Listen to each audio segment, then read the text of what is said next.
ओम नमो भगवते वासुदेवाय। श्री सत्यनारायण भगवान की जय। प्रिय श्रोताओं, आज कार्तिक पूर्णिमा के शुभ अवसर पर सुनिए श्री सत्यनारायण भगवान की संपूर्ण कथा। एक बार निमुश्रण क्षेत्र में एकात्र सोनादिक आदि ऋषियों ने श्री सूत जी महाराज जी से पूछा, महामुनि, किस व्रत या तप से अभिशिष्ट फल की प्राप्ति होती है? हम यह आपसे सुनना चाहते हैं, कृपा करके बताइए। तब सूत जी बोले, देवऋषि नारद ने यह बात भगवान कमल कांता से पूछी थी। हे ऋषियों, उन्होंने इसका जो उत्तर दिया था उसको अब आप सभी ध्यानपूर्वक सुनिए।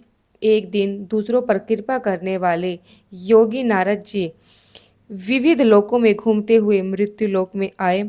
उन्होंने देखा कि यहाँ के सभी मनुष्य तरह तरह के दुखों से पीड़ित हैं और वह अपने आप के कर्मों के अनुसार विविध योनियों में जन्म लेकर दुख भोग रहे हैं।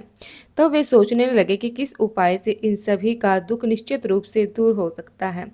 मन ही मन इस प्रकार सोचकर वे विष्णु लोक में गए और वहां जाकर उन्होंने शंख चक्र गदा पागधारी वन माला से विभूषित शुक्ल वर्ण चतुर्भुज देव ऋषि भगवान नारायण को देखकर कुछ कहना चाहा। नारद जी बोले, नारायण नारायण प्रभु, आपका मन और वाणी से अतीत अनंत शक्ति है, अध्याय आदि मध्य और अंत से रहित है, निर्गुण है, गुणात्मा है, सबके आधिभूत है और सब और भक्तों के दुखों का नाश करने वाले हैं। प्रभु, आपको मेरा बारंबार नमस्कार है। भगवान श्री विष्णु ने नारद जी की स्तुति सुनकर इस प्रकार उत्तर दिया। भगवान बोले, महाभाग, आप किस प्रयोजन से यहाँ आए हैं और आपके मन में क्या इच्छा है, बताइए, मैं आपकी सभी बातों का उत्तर अवश्य दूंगा। तब नारद जी कहने लगे, प्रभु, मृत्यु लोक में मनुष्य पाप कर्म वंश तरह तरह की योनियों में जन्म लेकर तरह तरह से दुख भोग रहे हैं और अपने पापों का फल प्राप्त कर रहे हैं।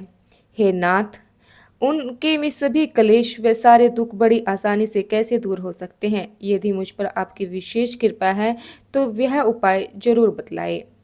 उसको सुनने की मेरी तीव्र इच्छा है। तब भगवान श्री कहने लगे, वत्स, लोगों के प्रति अनुग्रामी होकर तुमने बड़ी ही अच्छी बात पूछी है। जिसके करने से मनुष्य मोह से मुक्त हो जाता है, वह मैं तुमसे कह रहा हूँ। ध्यान पूर्वक सुनो। एक अत्यंत ही पवित्र व्रत है जो स्वर्ग या पृथ्वी पर अत्यंत ही दुर्बल है। मैं स्नेह वंश के वर्ष प्रिय आज उसी को प्रकट कर रहा हूँ। इस व्रत का नाम सत्यनारायण व्रत है। इसको भली भांति विधान पूर्वक बताता हूँ। इस व्रत का सौम्य रूप से अनुष्ठान किए जाने पर इस लोक में सुख भोग कर मनुष्य परलोक में मोक्ष को प्राप्त कर लेता है। भगवान की इस बात को सुनकर नारद जी ने फिर कहा कि प्रभु, इस व्रत का क्या फल है, इसकी क्या विधि है और किसने यह व्रत किया था और कब किया था, यह सब भी विस्तार पूर्वक बतलाइए। तब श्री भगवान बोले, इस व्रत से दुख शोक आदि का नाश होता है, धन धान्य की वृद्धि होती है और यह व्रत सौभाग्य, सतित और स्वत्र विजय प्रदान करता है।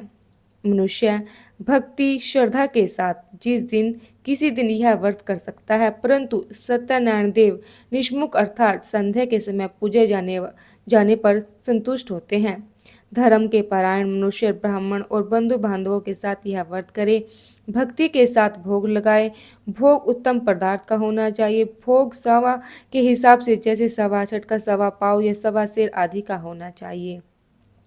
केला, घी, दूध, गेहूं, गेहूं का आटा, गेहूं के आटे न मिलने पर चावल का आटा और चीनी आदि गुड़ का भोग लगाना चाहिए।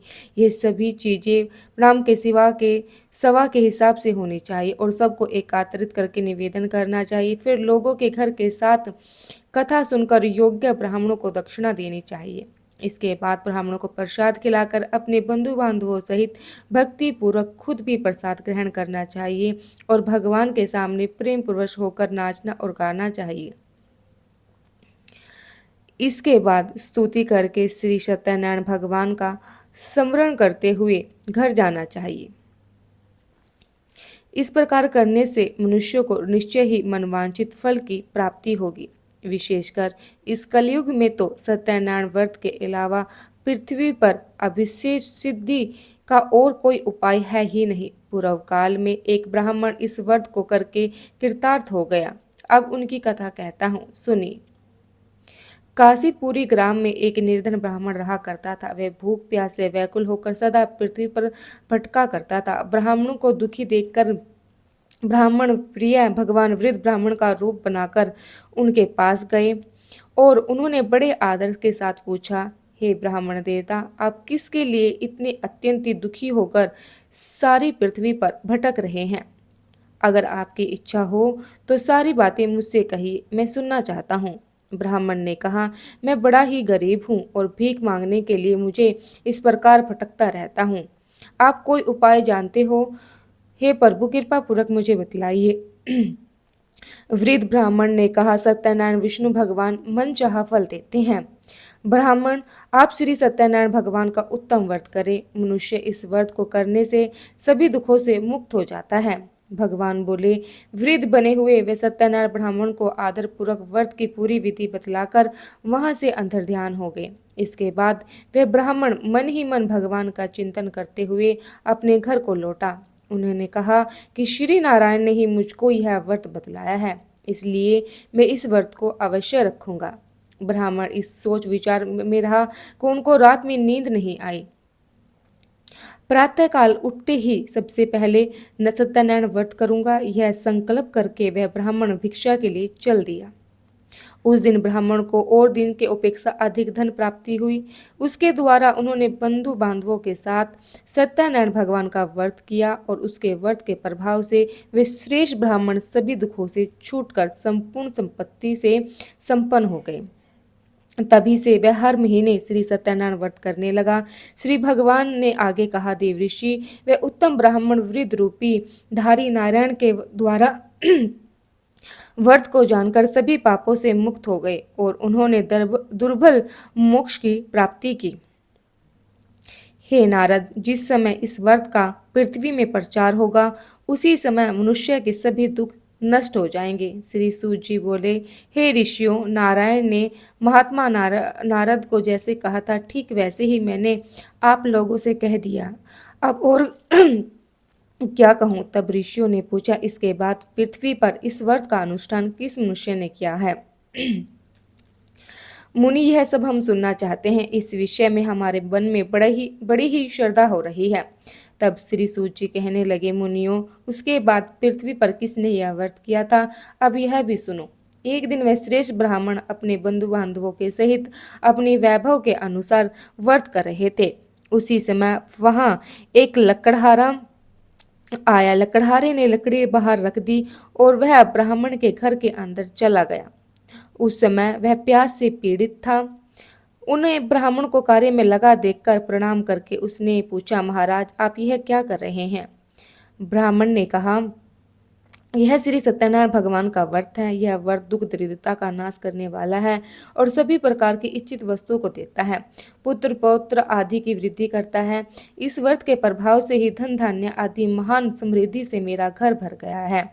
ब्राह्मण की इस बात को सुनकर लकड़हारे को बड़ी प्रसन्नता हुई। वह जल पीकर और प्रसाद लेकर शांत मन से श्री सत्यनारायण देव का चिंतन करता हुआ अपने नगर को चल दिया।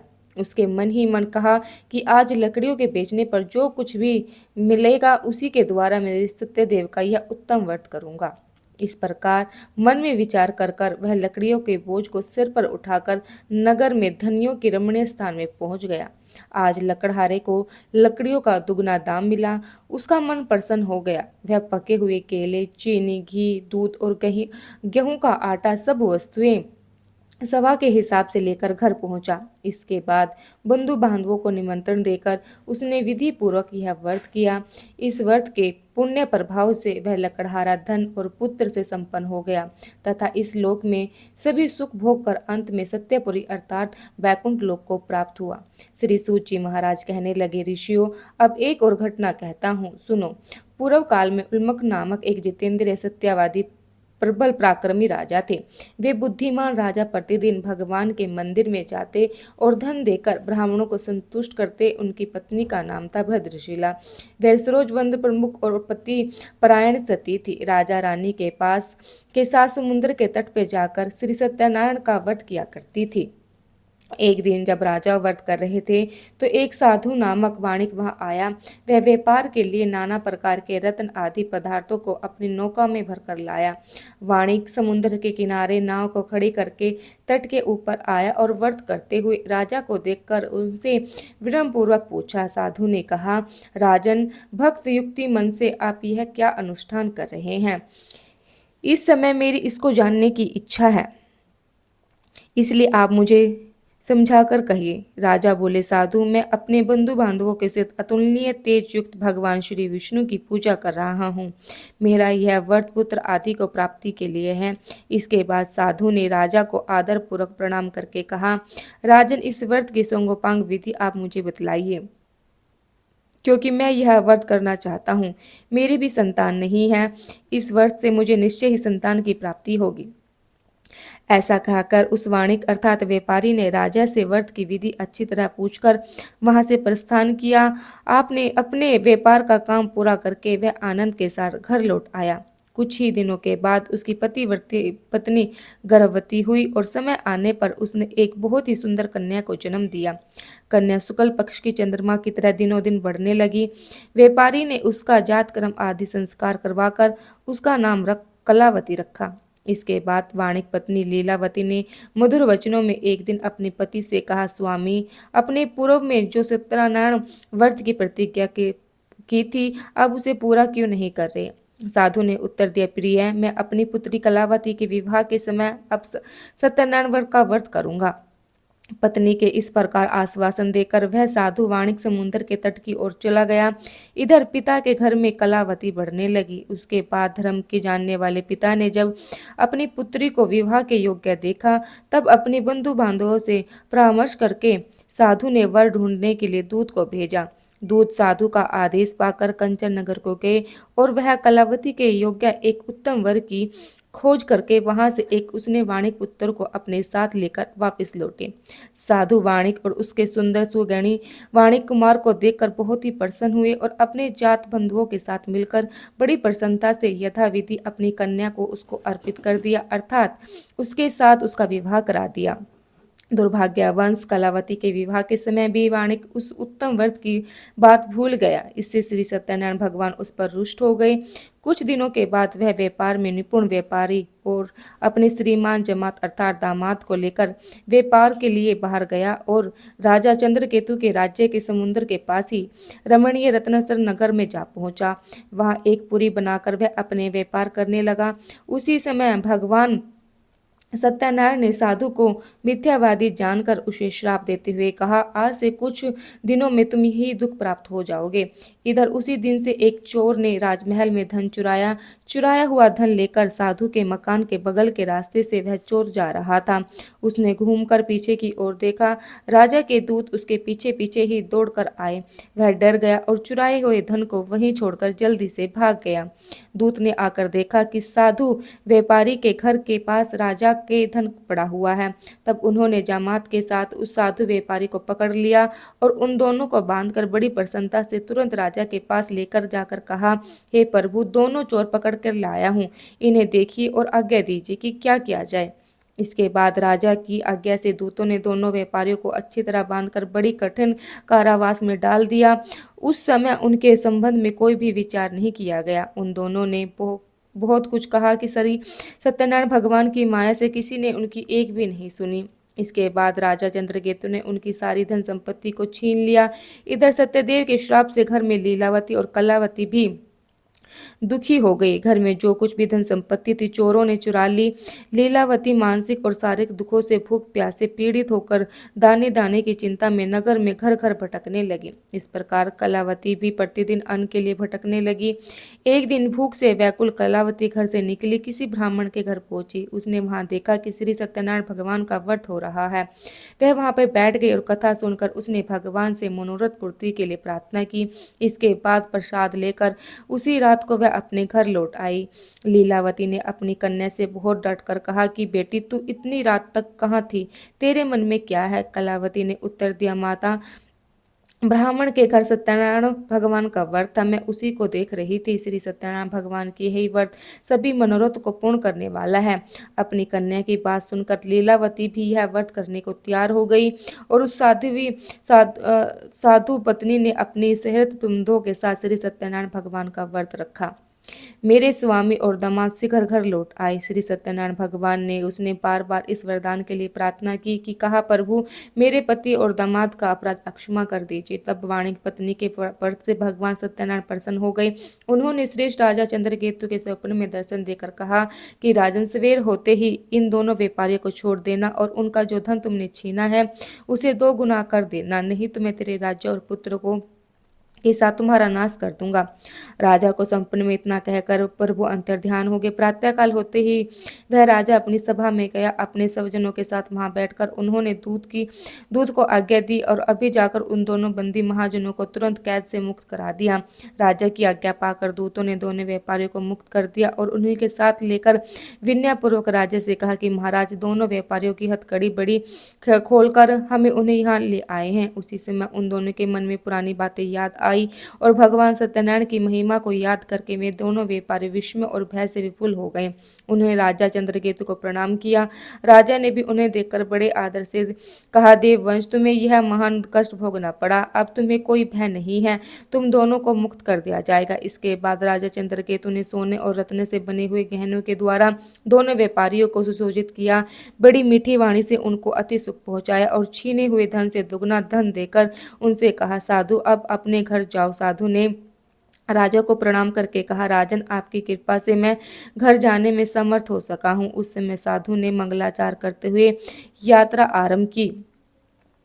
ब्राह्मण ब्राह्मणों को धन का दान दिया और अपने नगर की ओर दोनों चल पड़े। कुछ ही दूर आगे बढ़ने पर भगवान सत्यनारायण ने दंडी के वेश में आकर उनसे पूछे, बताओ तो तुम्हारी नाव में क्या है। तब महाराज ने बड़े गर्व से कहा, साधु की अवहेलना करके उसको हंसी उड़ाते हुए कहा, दंडी क्यों पूछ रहे हो, तुम्हें रुपए लेने की कोई इच्छा है। मेरे नाव में तो बेल पत्थर भरे पड़े हैं। दंडी वेश में आए हुए श्री सत्यनारायण भगवान साधु की इन निष्ठुर वचनों को सुनकर कहने लगे, तुम्हारा वचन सत्य हो। ऐसा कहकर वह तुरंत वहां से चल दिया।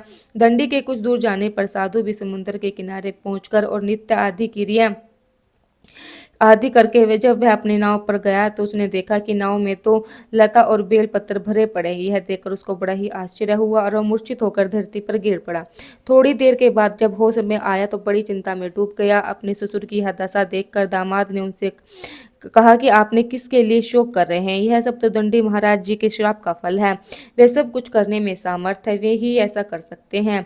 हम दोनों को चलकर उनके शरण में जाकर माफी मांग लेनी चाहिए। दामाद की बात सुनकर साधु व्यापारी दौड़कर दंडी के पास पहुंचा और उनके दर्शन भक्ति पूर्वक नमस्कार करके उनसे बोला, महाराज, मैं बड़ा दुरात्मा हूँ। आपकी माया से मुग्ध होकर मैंने जो कुछ भी कर दिया उसके लिए मुझे क्षमा कर दीजिए। मैंने आपके समान दुष्ट वचनों का प्रयोग किया है, प्रभु इसके लिए मुझे क्षमा कर दीजिए, क्षमा कर दीजिए। साधु तो दूसरों को उपकार करने में ही लगे रहते हैं। ऐसा कहकर शोक विवल होकर वह व्यापारी बार बार दंडी महाराज को प्रणाम करने लगा और रोने लगा। साधु व्यापारी को इस प्रकार विलाप करता देखकर दंडी महाराज ने कहा, रो मत, मेरी बात सुनो। तुम मेरा अपमान करके मेरी पूजा से विमुख हो गए हैं, उसी के फलस्वरूप बार बार दुख को प्राप्त हो रहे हो।